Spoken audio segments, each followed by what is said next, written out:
ഇന്ന് വന്നേക്കുന്ന ഒരു ഉള്ളിവടയുടെ റെസിപ്പി ആയിട്ടാണ്. വളരെ പെട്ടെന്ന് തന്നെ നമുക്ക് ഉള്ളിയൊക്കെ വീട്ടിലുണ്ടെങ്കിൽ നമുക്ക് ഈ ഉള്ളിവട തയ്യാറാക്കിയെടുക്കാം. ചായയുടെ കൂടെയൊക്കെ കഴിക്കാൻ പറ്റുന്ന ഒരു 4 മണി പലഹാരമാണ്.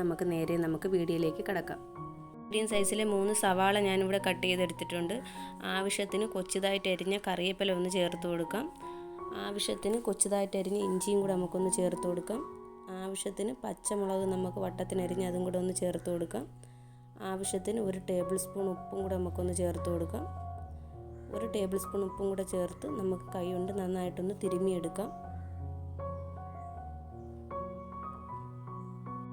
കൈ കൊണ്ട് നന്നായിട്ട് നമുക്കൊന്ന് തിരുമ്മി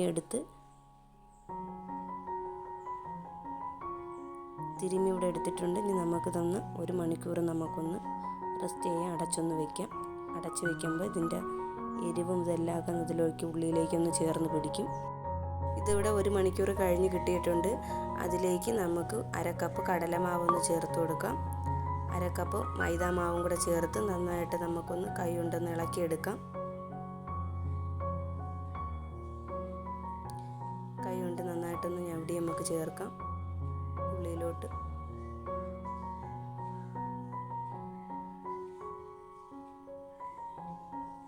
ഇതെല്ലാം ഞവടി എടുത്തിട്ടുണ്ട്.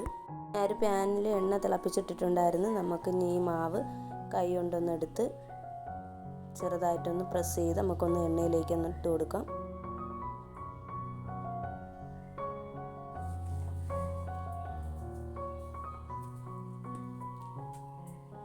നമുക്ക് തന്നെ ഇത് കണക്ക് തന്നെ നമുക്കെല്ലാം ഇതിവിടെ ഒന്ന് ചെയ്തെടുക്കാം. ഇത് കണക്ക് തന്നെ നമുക്കൊന്ന് ഇട്ട് കൊടുത്തിട്ട് തിരിച്ച് മറിച്ച് ഒന്ന് ഇട്ട് കൊടുക്കാം. ലോ ഫ്ലെയിമിൽ തന്നെ നമുക്കൊന്ന് വെച്ച് കൊടുക്കാം. അല്ലെങ്കിൽ ഇത് കരിഞ്ഞു പോകാൻ സാധ്യതയുണ്ട്. നമുക്ക് എന്നിട്ട് തിരിച്ച് മറിച്ചും അങ്ങോട്ടും ഇങ്ങോട്ടും ഇട്ട് കൊടുത്തിട്ട് നമുക്കൊന്ന് കോരിയെടുക്കാം. ഇതിവിടെ വെന്ത് കിട്ടിയിട്ടുണ്ട്.